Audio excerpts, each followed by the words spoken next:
Hi friends, welcome to Prerana and Sadhana class. ఈరోజు మనం ఒక చిన్న మోటివేషన్తో ముందుకెళ్దాం ఫ్రెండ్స్. అతి నిద్ర అసలు ఏదైనా సాధించాలి అంటే ఏవేవి ఉండకూడదు మరి.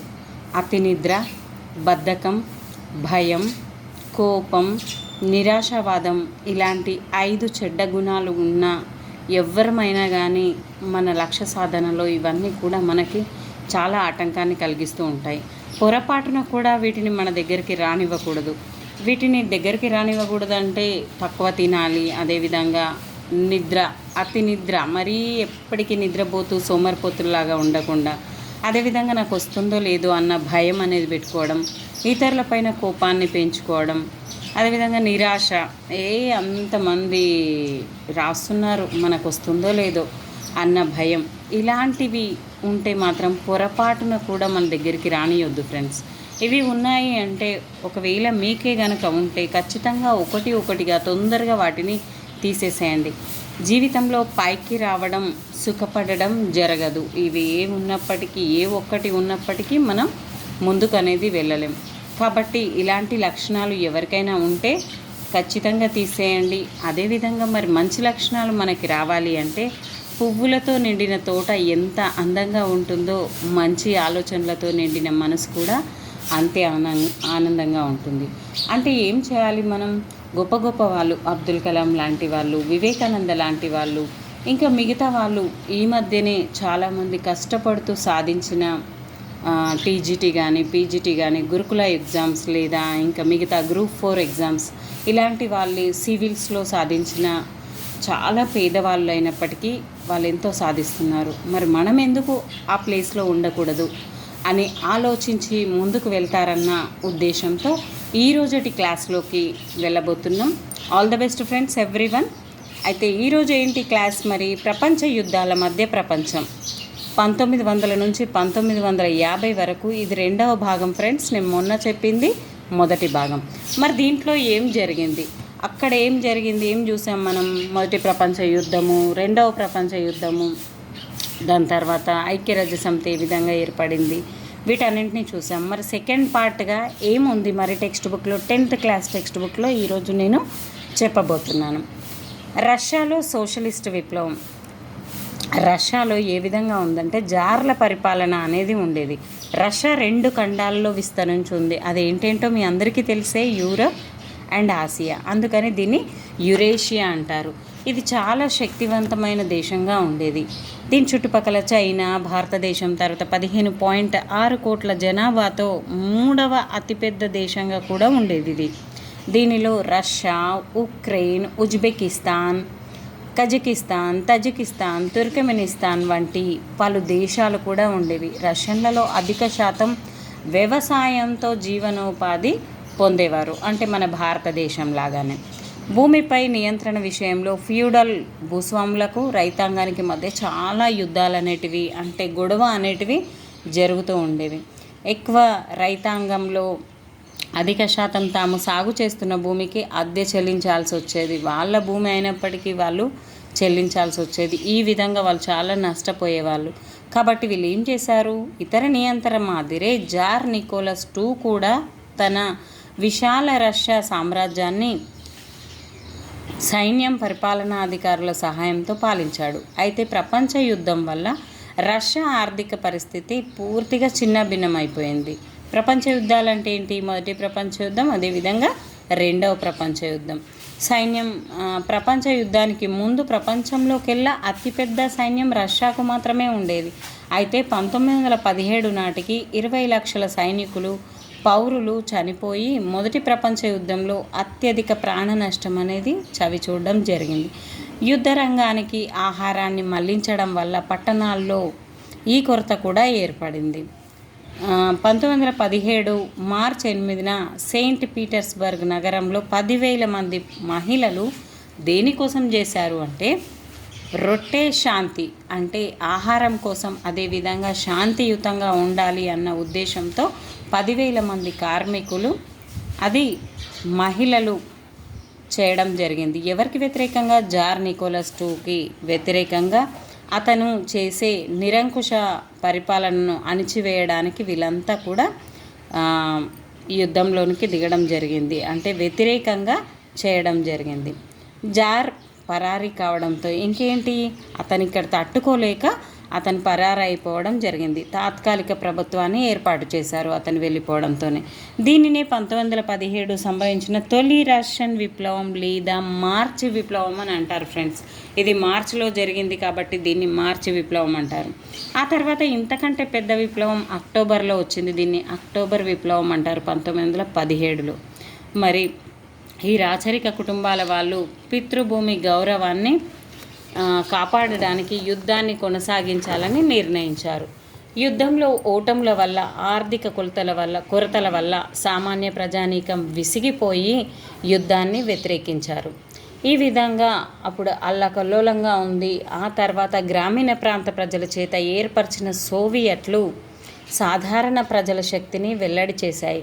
రష్యా కమ్యూనిస్టు పార్టీలో బోల్షివిక్కులు అనే ఒక బృందం వీటికి దిశానిర్దేశంగా ఉండేది. మరి బోల్షివిక్లకు ఒక నాయకుడు ఉంటాడు కదా, అతని పేరే వ్లాడిమిర్ లెనిన్. ఇతను 1870 నుండి 1924 వరకు నాయకత్వం అనేది వహించాడు. అంటే ఈ లెనిన్ ఇప్పుడు ఎవరు, జార్ నికోలస్ పారిపోయిన తర్వాత, జార్ నికోలస్ II అతను వెళ్ళిపోయిన తర్వాత, పరారీ అయిపోయిన తర్వాత ఒక నార్మల్ గవర్నమెంట్ అనేది ఏర్పడింది. ఆ తర్వాత బోల్షివిక్ల నుండి లెనిన్ రావడం జరిగింది. ఈ లెనిన్ మరి రైతాంగానికి మొత్తం భూమినంతటినీ జాతీయం చేసి రైతాంగానికి పంచిపెట్టడం, ధరల నియంత్రణ, అన్ని కర్మాగారాలు, బ్యాంకుల జాతీయకరణ వంటి సోవియట్ల నుంచి కాపాడుకోవడం కోసం రైతాంగ, కార్మిక, సైనిక సంఘాల డిమాండ్లను చేపట్టడం వల్ల బోల్షివిక్కులు వాళ్ళ విశ్వాసాన్ని చురగొన్నారు. అంటే మనకెవరైనా మంచి చేస్తుండ్రు అంటే వాళ్ళ గురించి మనం వాళ్ళ దోవలో మనం వెళ్తూ ఉంటాం. కాబట్టి లెనిన్ ఈ విధంగా అందరి ప్రజల మన్నన కోరాడు కాబట్టి ఇతను చాలా ఎక్కువ కాలం పరిపాలన చేయడం జరిగింది. ఈ విధంగా బోల్షివిక్ల నాయకత్వంలోని సోవియట్ల అధికారాన్ని చేజిక్కించుకొని యుద్ధానికి అంతం పలకడానికి, భూమిని పునః పంపిణీ చేయడానికి వెంటనే చర్యలు చేపట్టారు. ఇక్కడ చూడండి ఫ్రెండ్స్, నేను ఇందాక మార్చి విప్లవం, అక్టోబర్ విప్లవం అని అన్నాను. దానికి చిన్న స్టోరీ ఉంది. రష్యా విప్లవం తేదీ 1918 ఫిబ్రవరి 1 వరకు రష్యా జూలియస్ క్యాలెండర్ని అనుసరించింది. అప్పటి నుంచి ప్రపంచమంతా ఉపయోగిస్తున్న గ్రెగోరియన్ క్యాలెండర్కు మారింది. ఎక్కడి నుంచి, ఈ తర్వాత ఇప్పుడు మనం ప్రజెంట్ యూజ్ చేసేది కూడా గ్రెగోరియన్ క్యాలెండర్. ఒకవేళ జీకే పాయింట్ ఆఫ్ వ్యూలో అడిగితే మనం గ్రెగోరియన్ క్యాలెండర్ అని పెట్టాలి ఫ్రెండ్స్. గ్రెగోరియన్ తేదీలు జూలియస్ తేదీల కంటే 13 రోజుల ముందు ఉంటాయి. కాబట్టి మన క్యాలెండర్ ప్రకారం ఫిబ్రవరి విప్లవం మార్చి 12న, అక్టోబర్ విప్లవం నవంబర్ 7న జరిగాయి. ఈ విధంగా మనం గుర్తుపెట్టుకోవాలి ఖచ్చితంగా. ఫిబ్రవరి విప్లవం అనేది మార్చి 12న, అందుకనే నేను మార్చి విప్లవం అని అన్నాను. అదేవిధంగా అక్టోబర్ విప్లవం నవంబర్ 7న జరిగాయి. ఇది కూడా అక్టోబర్ విప్లవంగా మనకు చరిత్ర పుటల్లో ఉంది ఫ్రెండ్స్. ఈ విధంగా లెనిన్ గారు రష్యాలో వెంటనే శాంతి నెలకొనలేదు. ఎంత చేసినప్పటికీ వ్యతిరేక శక్తులు, కమ్యూనిస్టు వ్యతిరేక సైనికులు బ్రిటన్, ఫ్రాన్స్, అమెరికా, జపాన్ల సహాయంతో పౌర యుద్ధానికి దిగడంతో రష్యాలో వెంటనే శాంతి అనేది నెలకొనలేదు. మరి 1920 నాటికి ఈ శక్తులన్నీ ఓటమి పాలయ్యాయి. బోల్షివిక్లు రష్యన్ సామ్రాజ్యం ముగిసిందని ప్రకటించి దాని కింద ఉన్న దేశాలు స్వతంత్రంగా ఉండడానికి అవకాశం కల్పించారు. అయితే 1924లో రష్యా సోవియట్ ప్రభుత్వం ఏర్పాటు చేసిన సోవియట్ సోషలిస్ట్ రిపబ్లిక్ల సమాఖ్యలో, అంటే యుఎస్ఎస్ఆర్ లోగడ జార్ సామ్రాజ్యంలో ఉన్న దేశాలన్నీ చేరటానికి అంగీకరించాయి.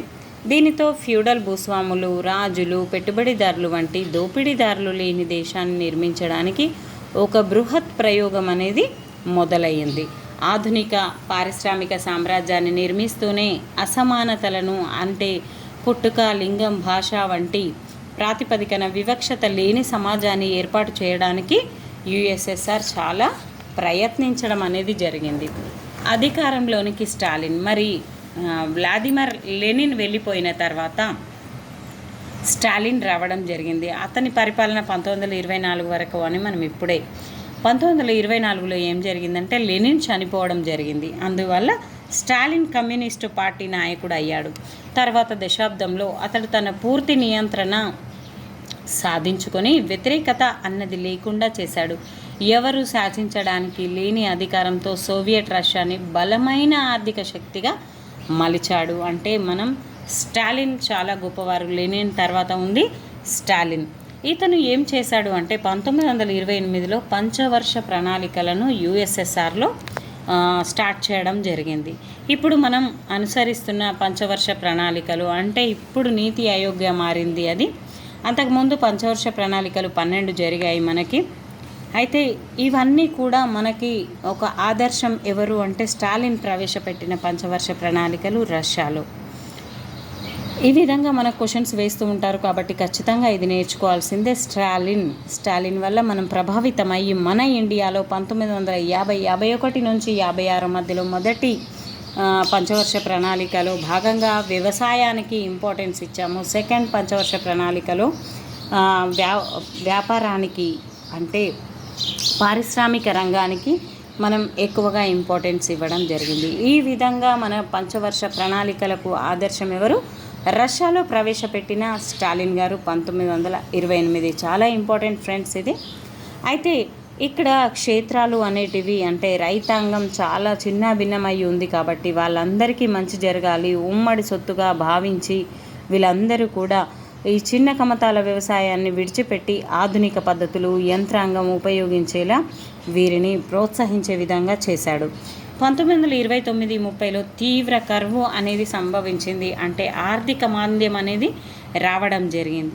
ఈ ఆర్థిక మాంద్యంలో రష్యాకు ఎలాంటి ప్రభావం అనేది చూపించలేదు. ఎందుకంటే ముందుగానే వీళ్ళు ప్లానింగ్ ప్రకారం ప్రణాళిక ప్రకారం వాళ్ళు వెళ్తున్నారు కాబట్టి రష్యాకు ఏ విధమైన ప్రభావం అనేది ఆర్థిక మాంద్యం అనేది చూపించలేదు. చూడండి ఫ్రెండ్స్, మనం కూడా ఎగ్జామ్కి ముందు ఒక ప్రణాళికాబద్ధంగా చదివితే మనకి కూడా ఎగ్జామ్లో ఎలాంటి టెన్షన్స్ లేకుండా మనం కూడా ఖచ్చితంగా ఏ విధంగా అయితే రష్యా తన అంత గొప్ప ఆర్థిక మాంద్యం అనేది 1929లో వచ్చినప్పటికీ ప్రపంచ దేశాలన్నీ గడగడలాడుతున్న సమయంలో రష్యా ఏ విధంగా ఒక స్టేబుల్గా ఉందో అదేవిధంగా మనం కూడా ఖచ్చితంగా మంచిగా చదువుకొని ముందే ప్లాన్ ప్రకారం చదివి పెట్టుకుంటే ఎగ్జామ్ భయం అనేది ఉండకుండా మనం మన యొక్క విజయాన్ని సాధించగలుగుతాం.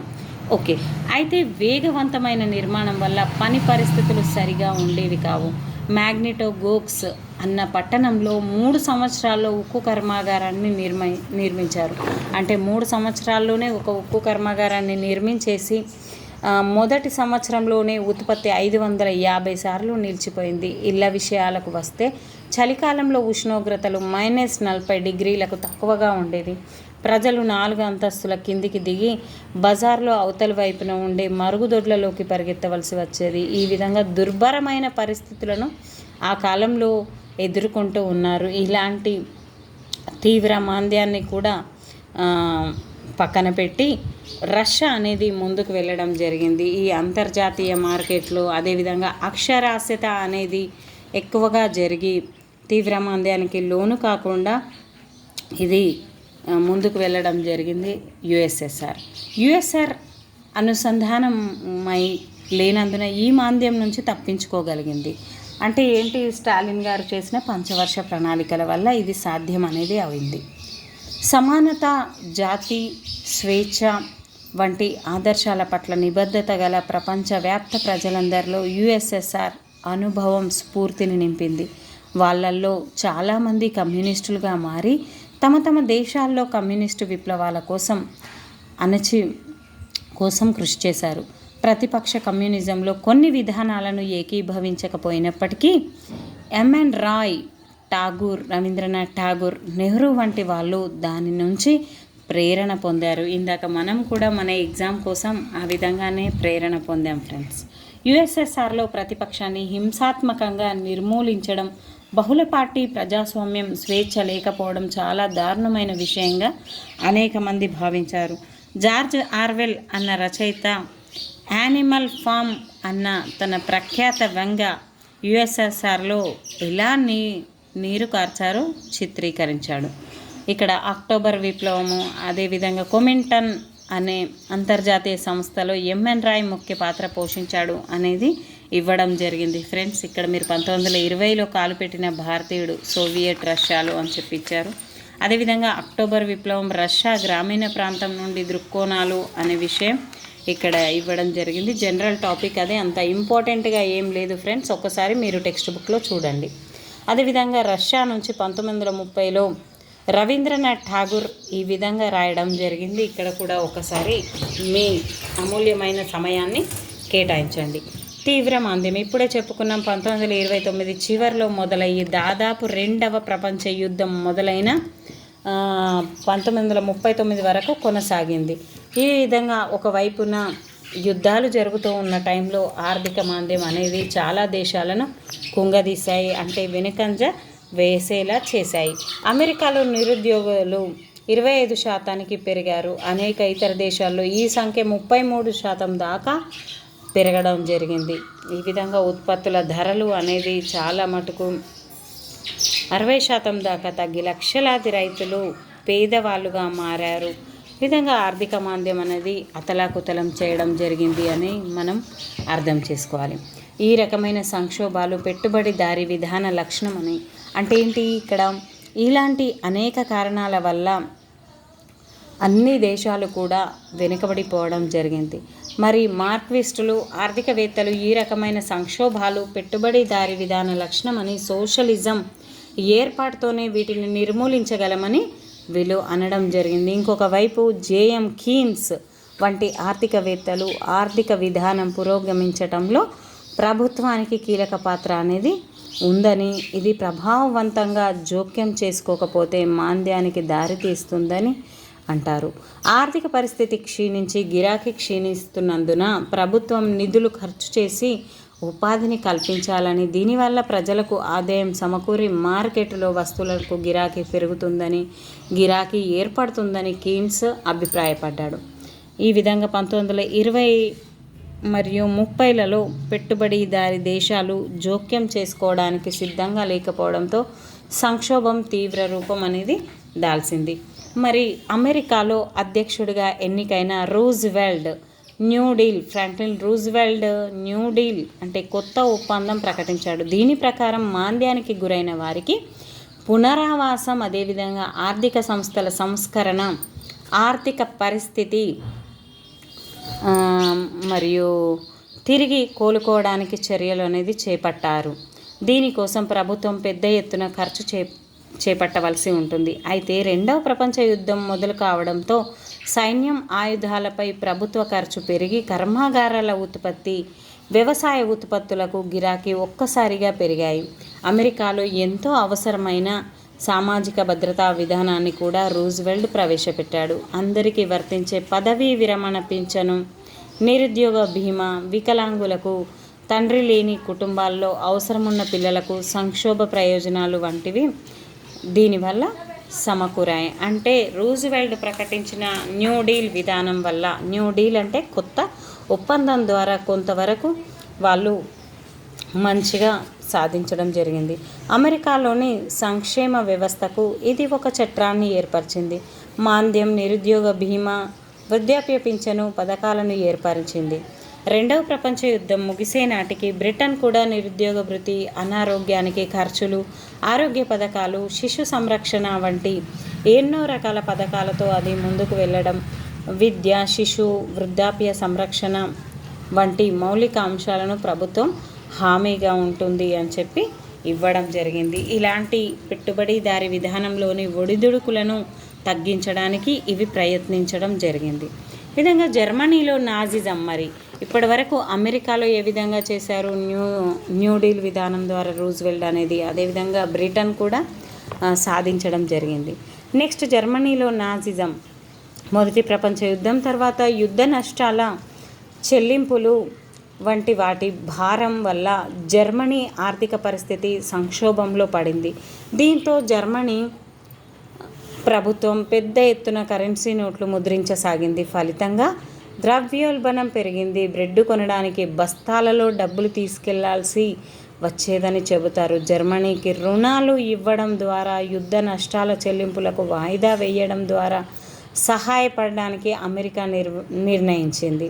దీంతో 1928 నాటికి జర్మనీ ఆర్థిక పరిస్థితి కొంతవరకు కుదుటపడింది.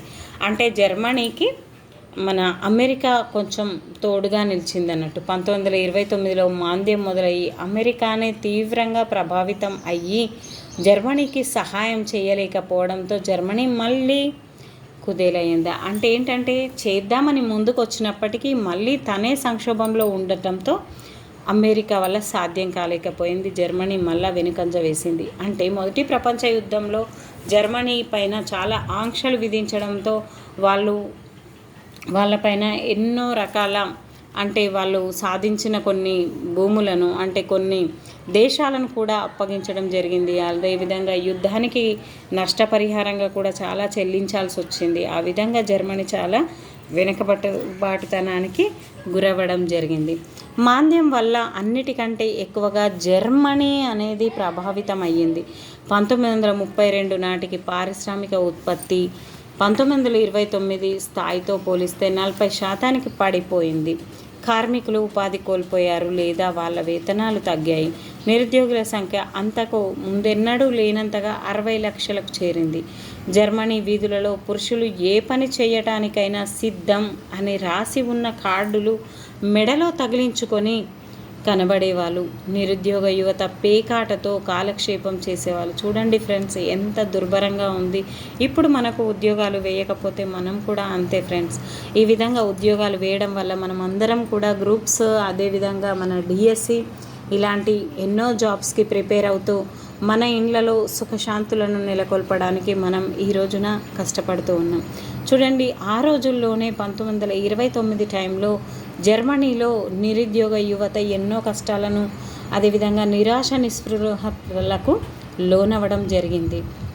చూడండి, ఆర్థిక సంక్షోభం వల్ల ప్రజల్లో తీవ్ర భయాలు, ఆందోళనలు, అదేవిధంగా కరెన్సీ విలువ కోల్పోవడంతో మధ్యతరగతి ప్రజల ప్రత్యేకించి ఉద్యోగస్తులు పింఛన్దారుల పొదుపులు కరిగిపోసాగాయి. ఈ విధంగా చాలా నిరుద్యోగ ప్రభావం అనేది భయాందోళనకు గురి చేసింది. సిద్ధాంత బోధన, నాజిజం మహిళలు ఏ విధంగా పాల్గొన్నారో ఒకసారి చూడండి ఫ్రెండ్స్. నెక్స్ట్, వైమర్ గణతంత్ర రాజ్యాంగ ప్రకటన, జర్మనీలో ఛాన్సలర్ కావడం, ఈ విధంగా ఇక్కడ ఇవ్వడం జరిగింది.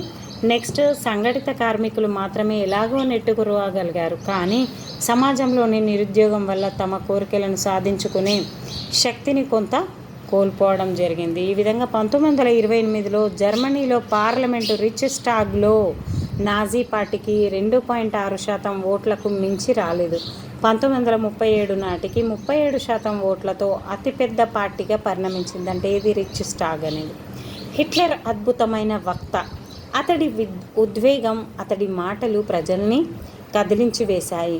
ఒక బలమైన దేశాన్ని నిర్మిస్తానని, వర్సెల్స్ ఒప్పందం అన్యాయాన్ని రద్దు చేస్తానని, జర్మనీ ప్రజల గౌరవాన్ని తిరిగి నిలబెడతానని అతడు చెప్పాడు. పని కావాలి అనుకుంటున్న వాళ్ళకి పని, యువతకు బంగారు భవిష్యత్తు కల్పిస్తానని వాగ్దానం చేయసాగాడు. అన్ని విదేశీ ప్రభావాలను తొలగిస్తానని, జర్మనీకి వ్యతిరేకంగా అన్ని విదేశీ కుట్రలను తిప్పికొడతానని అతడు చెప్పసాగాడు. అంటే క్రింది వాటిలో ఎవరు వక్త అని అడిగితే హిట్లర్ని పెట్టాలి ఫ్రెండ్స్. మనం రాజకీయాల్లో ఒక కొత్త శైలిని హిట్లర్ ప్రవేశపెట్టడం జరిగింది. ఈ విధంగా స్వస్తిక్ గుర్తుతో ఎర్ర జెండాలు, నాజీ వందనం, ఉపన్యాసాల తర్వాత చప్పట్లు కొట్టడం వంటివన్నీ అతడి అఖండ అధికారంలో భాగం. ప్రపంచంపై జర్మనీ ఆర్య జాతి ఆధిపత్యాన్ని నెలకొల్పుతానన్న వాగ్దానంతో అన్ని సమస్యలకు యూదులు వంటి అల్పసంఖ్యాకులు కారణంగా పేర్కొంటూ హిట్లర్ తన మద్దతుదారులను కూడగొట్టుకోసాగాడు. అంటే ఇతని వైపున మద్దతు ఇచ్చేలా చేశాడు అన్నట్టు. కమ్యూనిజం పెట్టుబడిదారి విధానం రెండింటినీ యూదుల కుట్రగా పేర్కొంటూ ఈ రెండింటినీ తిప్పికొట్టే బలమైన దేశాన్ని నిర్మిస్తానని హిట్లర్ చెప్పడం జరిగింది. మనం మొన్నటి వరకు ఎలక్షన్లలో చూసినట్టుగా సేమ్ హిట్లర్ కూడా ఆనాటి ఎలక్షన్లలో వాగ్దానాలు అనేటివి ఇచ్చి ముందంజలో ఉన్నారు. 1933 మార్చి 3న ఆమోదం పొందిన ఎనేబ్లింగ్ యాక్ట్తో జర్మనీలో నియంతృత్వం అనేది ఏర్పడింది. పార్లమెంటును పట్టించుకోకుండా డిక్రీల ద్వారా పాలించే అధికారాన్ని హిట్లర్కి ఈ చట్టం కట్టబెట్టింది. అంటే ఎనేబ్లింగ్ యాక్ట్ అనేది 1933 మార్చి 3న రావడం జరిగింది. దీనివల్ల ఏంటంటే హిట్లర్కి ఈ చట్టం కట్టబెట్టబడింది. నాజీ పార్టీ దాని అనుబంధ సంస్థలు తప్పించి మిగిలిన అన్ని రాజకీయ పార్టీలను, ఆర్థిక సంఘాలను నిషేధించారు. ఆర్థిక పరిస్థితి, ప్రసార సాధనాలు, సైన్యం, న్యాయ వ్యవస్థల మీద ప్రభుత్వం పూర్తి పట్టు సాధించింది. నాజీలు కోరుకున్న విధంగా సమాజాన్ని నియంత్రించడానికి నడిపేలా చూడడానికి ప్రత్యేక నిఘా భద్రతా దళాలను కూడా ఏర్పాటు చేశారు. గెస్టపో, ఇక్కడ స్టామ్ ట్రూపర్స్, ఎస్ఏ, దీని షార్ట్కట్ ఎస్ఏ, స్టామ్ ట్రూపర్స్ కాకుండా గెస్టపో రహస్య పోలీసు బృందాన్ని గెస్టపో అనేవాళ్ళు. రక్షణ దళాలు ఎస్ఎస్, నేర విచారణ పోలీసులు, భద్రతా సేవలు ఎస్డి ఏర్పడ్డాయి. ఈ కొత్తగా ఏర్పరిచిన దళాల రాజ్యాంగేతర అధికారాలు నాజీ ప్రభుత్వానికి భయంకరమైన నేరపూరిత ప్రభుత్వంగా గుర్తింపును తెచ్చిపెట్టాయి. ప్రజలను ఇప్పుడు ఎటువంటి చట్టబద్ధ విధానం లేకుండానే అరెస్టు చేయవచ్చు, ఇష్టం వచ్చినట్లు హింసా శిబిరాలలో ఉంచవచ్చు, నిర్బంధ శిబిరాలను తరలించవచ్చు లేదా దేశం నుంచి బహిష్కరించవచ్చు. ఎదురులేని అధికారాన్ని పోలీసు దళాలు సమకూర్చుకున్నాయి. ఈ విధంగా హిట్లర్ ఆవేశానికి అంతు లేకుండా పోయింది. ఇక చూడండి, జర్మనీ వద్ద బచెల్ వాల్ట్ నిర్బంధ శిబిరంలో యూదు బానిస కార్మికులు ఏ విధంగా వాళ్ళను ఒక కొట్టంలో వేసినట్టుగా వేసేయడం జరిగింది. యూదులనే కాకుండా నాజీలను వ్యతిరేకించిన వాళ్ళను కూడా ఈ శిక్షల్లో వాళ్ళను వేయడం జరిగింది. నెక్స్ట్, ఆర్థిక పునర్నిర్మాణ బాధ్యతను ఆర్థికవేత్త హజాల్మర్ షాక్ట్కు హిట్లర్ అప్పగించాడు. ప్రభుత్వ నిధులతో ఉపాధి కల్పన ద్వారా అతడు పూర్తి ఉత్పత్తి అన్న లక్ష్యాలను పెట్టుకున్నాడు. పైన పేర్కొన్న కీన్స్ భావాలను గుర్తుకు తెచ్చుకోండి ఒక్కసారి. ఈ పథకం ద్వారా జర్మనీలో వాహనాలు అత్యంత వేగంగా వెళ్ళే రహదారులను నిర్మించారు. ప్రజలు కారు అంటే వోక్స్ వాగెన్ను ఉత్పత్తి చేశారు. ఈ సమయంలో జాత్యహంకార ప్రభుత్వ కోపానికి గురైన ప్రజల పరిస్థితి దారుణంగా ఉన్నప్పటికీ జర్మనీలోని ఒక వర్గ ప్రజల జీవన పరిస్థితులు మెరుగుపడ్డాయి.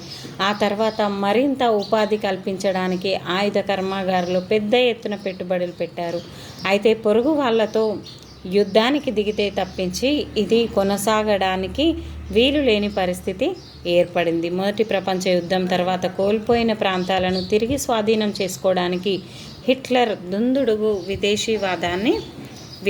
విధానాన్ని అవలంబించాడు. తర్వాత 1939లో అతడు పోలాండ్పై దండెత్తడంతో రెండవ ప్రపంచ యుద్ధానికి దారితీసిందని మనం ఇంతకుముందే తెలుసుకున్నాం ఫ్రెండ్స్.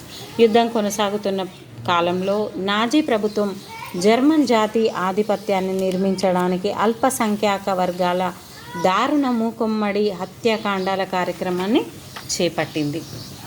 రెండవ ప్రపంచ యుద్ధం నీడలో జర్మనీ మానవ మారణ హోమాన్ని చేపట్టింది. దీని ఫలితంగా యూరప్లో ఎంపిక చేయబడిన అమాయకులైన పౌరులు పెద్ద సంఖ్యలో చంపబడ్డారు. చనిపోయిన వాళ్ళలో 6 లక్షల యూదులు, 2 లక్షల జిప్సీలు, 10 లక్షల పోలిష్ పౌరులు, మానసిక శారీరక వైకల్యం ఉన్నవాళ్ళుగా పేర్కొనబడిన 70,000 జర్మన్లు, ఇంకా అనేక రాజకీయ ప్రత్యర్థులు, వివిధ మత విశ్వాసాల ప్రజలు ఉన్నారు. ప్రజలను చంపడానికి నాజీలు అంతకు ముందెన్నడూ లేని విధానాలుగా కనుగొన్నారు. ఉదాహరణకు అష్విట్జ్ గ్యాస్ ఛాంబర్స్ వంటి హత్యా కేంద్రాల్లో ప్రజలను గదులలోకి పంపి దాంట్లోంచి గ్యాస్ పంపడం ద్వారా చంపేసేవాళ్ళు. చూడండి ఫ్రెండ్స్, ఎంత దారుణంగా హిట్లర్ తన నిరంకుశత్వాన్ని అమాయకమైన ప్రజలపైన చూపించడం జరిగింది. ఓటమి మరియు అంతం ఏ విధంగా జరిగింది? జర్మనీ సైన్యాలు తొలుత విజయాలు సాధించిన 1943 ఆరంభంలో ప్రఖ్యాత స్టాలిన్గ్రాడ్ యుద్ధంలో ఓటమితో అపజయాలుగా మారసాగాయి. భయంకర నాజీ పాలన నుంచి విముక్తిదాతలుగా సోవియట్ సైన్యానికి తూర్పు యూరప్ అంతటా ఘన స్వాగతం లభించింది. అంతిమంగా సోవియట్ సైన్యం జర్మనీ రాజధాని అయిన బెర్లిన్ని చేజిక్కించుకున్నాయి. నిర్బంధం విచారణకు తప్పించుకోవటానికి హిట్లర్ అతడి సన్నిహిత మిత్రులు ఆత్మహత్య చేసుకున్నారు. చూడండి ఫ్రెండ్స్, ఎంత దారుణంగా చేశాడు. లాస్ట్కు చివరికి వస్తే అతను కూడా ఆత్మహత్య చేసుకొని చనిపోవాల్సి వచ్చింది. విధంగా అంతిమంగా జర్మనీ రెండుగా విభజించబడింది. తూర్పు భాగమైన జర్మన్ గణతంత్ర ప్రజాస్వామ్యం అంటే జీడీఆర్ యుఎస్ఎస్ఆర్ ప్రభావం కిందికి, పశ్చిమ భాగమైన జర్మన్ గణతంత్ర సమాఖ్య ఎఫ్ఆర్జీ అమెరికా ప్రభావం కిందికి వచ్చింది. ఒకవైపేమో అమెరికా ప్రభావం, ఒకవైపేమో రష్యా ప్రభావంగా ఉంది జర్మనీ. తూర్పు ప్రాంతంలో హిరోషిమా నాగసాకిలలో అమెరికా అణుబాంబులు వేయడంతో జపాన్ లొంగిపోయింది. అమెరికా సైన్యాలు జపాన్ను ఆక్రమించుకున్నాయి. కానీ జపనీయుల మనోభిష్టానికి అనుగుణంగా జపాన్ చక్రవర్తిని కొనసాగనిచ్చారు. అంటే అతనికి ఇవ్వడం జరిగింది. ఇంగ్లాండ్లో మాదిరిగా రాజ్యాంగబద్ధ రాచరిక పాలనను అక్కడ ఏర్పాటు చేశారు. పార్లమెంటు, దీన్ని డైట్ అనేవాళ్ళు. డైట్కి బాధ్యత వహించే ఎన్నికైన ప్రభుత్వం జపాన్ పాలనను చేపట్టింది. నాజీ సైన్యాధిపతులు నాయకులలో అనేక మందిని నిర్బంధించి ప్రఖ్యాత న్యూరెంబర్గ్ విచారణలో బోనెక్కించారు. న్యూరెంబర్గ్ న్యాయస్థానం కేవలం 11 మంది ప్రముఖ రాజకీయ నాయకులకే మరణశిక్ష విధించింది. మరికొందరికి జీవిత ఖైదు విధించింది. అంతిమంగా న్యాయం లభించింది. కానీ నాజీల నేరాల తీవ్రత సంఖ్యలతో పోలిస్తే వాళ్లకు పడిన శిక్ష చాలా తక్కువ. మొదటి ప్రపంచ యుద్ధం తర్వాత జర్మనీతో వ్యతిరేకించినంత కఠినంగా ఈసారి కూడా వ్యవహరించాలని మిత్ర దేశాలు అనుకోలేదు. వాస్తవానికి యుద్ధం తర్వాత జర్మనీ, జపాన్ ఆర్థిక పరిస్థితి కుప్పకూలడంతో వాటి ఆర్థిక పునరుద్ధరణకు అమెరికా మార్షల్ ప్రణాళికతో నిధులతో ముందుకొచ్చింది. అదేవిధంగా తూర్పు యూరప్ దేశాల పునరుద్ధరణకు యుఎస్ఎస్ఆర్ చేయూతనిచ్చింది. ఆ సమయంలో అమెరికా అనేది ఎక్కువగా ముందుకొచ్చి ఆదుకోవడం జరిగింది. ఫ్రెండ్స్, 20వ శతాబ్దంలో మొదటి సగం హిరోషిమా నాగసాకిలపై జరిగిన భయంకర అణుబాంబులతో ఐక్యరాజ్యసమితి ఏర్పాటుతో తలెత్తిన ఆశలతోనూ ముగిసింది. మొదటి ప్రపంచ యుద్ధం తర్వాత బ్రిటన్, ఫ్రాన్స్, జపాన్, ఇటలీ, జర్మనీల వలస సామ్రాజ్యాలు కూడా అంతం అయ్యాయి. 1950ల నాటికి భారతదేశం, China, Indonesia, Vietnam, Egypt, Nigeria వంటి దేశాలు స్వాతంత్రం పొందాయి. యుద్ధానికి ముందు అత్యంత శక్తివంతమైన దేశంగా ఉండిన బ్రిటన్ ఇప్పుడు ద్వితీయ శ్రేణికి పడిపోయింది. ప్రపంచ రంగం మీద 2 అగ్రరాజ్యాలు ఆవిర్భవించాయి. అదే రష్యా మరియు అమెరికా. హిట్లర్ యుద్ధ తాకిడికి ప్రధానంగా గురయ్యి తీవ్ర ఆర్థిక విధ్వంసాన్ని చవిచూసిన రష్యా క్రమేపీ తన ఆర్థిక పరిస్థితిని మెరుగుపరుచుకోసాగింది. అయితే రష్యా సాధించిన విజయంతో ప్రపంచంలో దాని ప్రతిష్ట ఎంతో పెరిగింది. తూర్పు యూరప్ చైనాలతో కలిసి ఇప్పుడు ఇది విశాల సామ్యవాద శిబిరంగా పరిగణింపసాగింది. చూడండి ఒకసారి హిట్లర్ని ఎన్ని రకాల దారుణాలు చేశాడు. కానీ మొట్టమొదట తను ఇచ్చిన మోటివేషన్ వల్ల జర్మనీలో అందరూ కూడా అతన్ని నమ్మాల్సి వచ్చింది. చివరికి అతనే ఆత్మహత్య చేసుకునే స్థితికి రావడం జరిగింది. యూదుల నుండి వస్తువులు కొనడము, మీ ప్రజలను మీరు మోసం చేయడమే ఈ ప్రకటన 1929వ సంవత్సరానికి చెందిన ఒక కార్టూన్, అంటే ఒక వ్యంగ్య చిత్రాలు ఈ విధంగా ఇవ్వడం జరిగింది. ఎడమ వైపున మొదటి వ్యంగ్య చిత్రంగా ఇచ్చారు. యూదులకు వ్యతిరేకంగా జర్మనీ చేసిన ప్రచారాన్ని చాలామంది ప్రజలు నమ్ముతున్నారని తెలియజేస్తుంది. ఈ పిక్చర్స్ అన్నీ కూడా ఆ విధంగా ఉన్నాయి ఫ్రెండ్స్. ఈ విధంగా మనం రెండవ భాగమైనటువంటి 1900 నుండి 1950 వరకు ఏ విధంగా అయితే ఉందో మనం ఇంతవరకు తెలుసుకున్నాం ఫ్రెండ్స్. ఈ లెసన్ మీకు అర్థమయ్యే ఉంటుంది అనుకుంటున్నాను. Thank you friends, thank you everyone. కానీ మీరు ఈ మధ్య ఏం చేస్తున్నారు? అస్సలే కామెంట్ కానీ అదేవిధంగా షేర్ కానీ లైక్ కానీ చేయడం లేదు ఫ్రెండ్స్. మీరు ఏదైనా స్పందిస్తే తప్ప నేను క్లాసులను చెప్పడానికి ముందుకు రాలేను. కాబట్టి ఫ్రెండ్స్, మీరు ఖచ్చితంగా కామెంట్స్ ఇస్తేనే నేను క్లాసెస్ చెప్పడానికి ముందుకు వస్తాను ఫ్రెండ్స్. అంటే నా క్లాసెస్ బాగున్నాయి అనుకుంటే నేను చెప్పడానికి ముందుకు వస్తాను. ఏమీ స్పందించకపోతే ఎవరు చూడట్లేదు, నా విలువైన సమయాన్ని నేను వేస్ట్ చేసుకుంటున్నాను అని నేను కూడా నిరాశకు గురి కావాల్సి వస్తుంది. తప్పకుండా మీరందరూ కామెంట్స్ రూపంలో పెడతారు అని, ఇంకా ఏవైనా లెసన్స్ మీకు కావాలి అనుకుంటే పర్స్పెక్టివ్లో కానీ, అదేవిధంగా సోషల్ మెథడాలజీ కానీ, సోషల్ సబ్జెక్ట్ కానీ, ఇంకా ఏవైనా హార్డ్గా ఉన్నాయి, జీకే కరెంట్ అఫైర్స్లో కానీ హార్డ్గా ఉంది, ఈ టాపిక్ చేయండి మేడం అని కింద కామెంట్ రూపంలో పెడితే ఖచ్చితంగా నేను ట్రై చేస్తాను ఫ్రెండ్స్. Thank you friends. ఈ క్లాస్ని మీరు యూటిలైజ్ చేసుకొని మీ భవిష్యత్తును నిర్ణయించుకుంటారని ఆశిస్తూ థ్యాంక్ యూ ఎవ్రీవన్.